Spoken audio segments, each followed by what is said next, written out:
যদি হ্যাঁ, সাকিবের অবশ্যই। সাথে সাকিব যখন আসলো, এখনো ওভাবে আসলে যেহেতু একটা খেলার ভিতরে আছি, ওভাবে চিন্তা করা হয়নি। ভাই মাশরাফি ভাই তো আবার টেকনোলজি নিয়ে খুব এক্সপার্ট, এই কারণে আজকে আমাদের এই 10:30 থেকে 11টা অলমোস্ট বেজে গেছে। আসসালামু কেমন আলাইকুম আছেন ভাই? কাপ্তান সাহেব, আসসালামু আলাইকুম। ওয়ালাইকুম সালাম। বাংলাদেশের ক্যাপ্টেন। ক্যাপ্টেন হলো একটাই, ওটা হলো মাশরাফি মুর্তজা। আচ্ছা শোন, বুঝছেন? সবারে সরি বল, আগে সরি বল। আমার তো, আমি তো খুব এক্সপার্ট এই বিষয়ে, তুই তো সব সমস্যার তুই বাদায় দিস। ভাই আমি বাজাই দিই ভাই, কিছু কিছু আমার প্রশ্ন আছে, বুঝছেন ভাই। নর্মালি এই জিনিসটা করার মেইন কারণটাই ছিল যে ধরেন আমরা এমনি মন টন সবার খারাপ থাকে, তো আমাদের ইনসাইড স্টোরিটা যদি একটু শুনতে পারে ওরা, তাহলে কিছুটা হলো কিছুক্ষণ জন্য হলো ওরা একটু হ্যাপি হবে, তাই যেটা আমি মনে করি। এই কথাটা আপনি 10 দিন আগে বলছিলেন, এটা আমার মনে আছে, বাট এটা আমি জানতে চাই যে ওয়াই আপনি এত কনফিডেন্ট কেন ছিলেন। আলটিমেটলি আসলে হ্যাঁ, তোরা তো অত কাছাকাছি পাসনি, একটা ব্যাপার। যদি হ্যাঁ, সাকিবের অবশ্যই। সাথে সাকিব যখন আসলো, আমি আল্লাহ জানে আপনার সাথে বেয়াদবি করছিলাম না কি করছিলাম, আপনি আমার এখনো ভাই আমার সাথে এগুলো কেন করেন আপনি? আমার প্রশ্ন হলো এটা যে কেন আমার সাথে করেন এগুলো?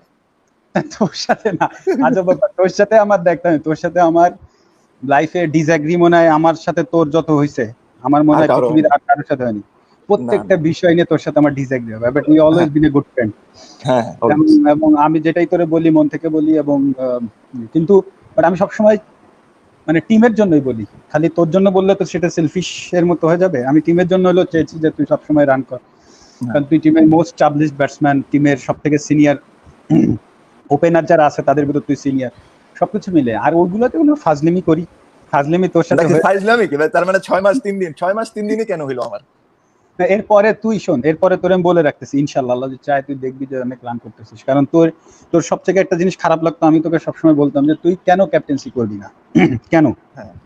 হ্যাঁ, তুই যখন বিপিএল এ প্রথম শুরু করলি চিটাগং এর হয়ে, তখন তুই বলতি যে ভাই I am very good vice captain. সেটা আমি সবসময় ফিল করছি, বাট আমি তোকে সবসময় বলছি যে তোর ভেতরে যে লিডারশিপ আছে, ট্রু, সব কোথায় অ্যারেঞ্জ, কোথায় কি, কতগুলো ট্যাক্সি আসতে হবে, সব কিন্তু তুই অ্যারেঞ্জ করিস। আমরা চুপ করে বসে থাকি, ভাই কয়টায় বেরোবো, তুই বলে দিস 9টায় একদম লবিতে থাকবো। আমরা ঠিক সব বাবু সেজে 9টার সময় লবিতে থাকি, বাই দ্যাট টাইম তুই সব অ্যারেঞ্জ করিস।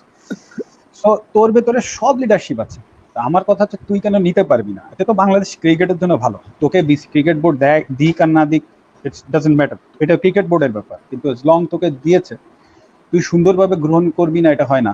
শ্রীলঙ্কায় তুই ভালোভাবে গ্রহণ করিসনি, এই জন্য যা হয়েছে। বাট আমি আম শিওর যে তুই এখন তোর কাজ বাজ, তোর কথা, তোর লিডারশিপ দেখে আমার কাছে মনে হচ্ছে ইউ উইল রাইট ট্র্যাক, এবং ইনশাল্লাহ বাংলাদেশ ক্রিকেট উইল মানে নেক্সট স্টেপে খুব তাড়াতাড়ি ইনশাল্লাহ যাবে তোর হাত ধরে।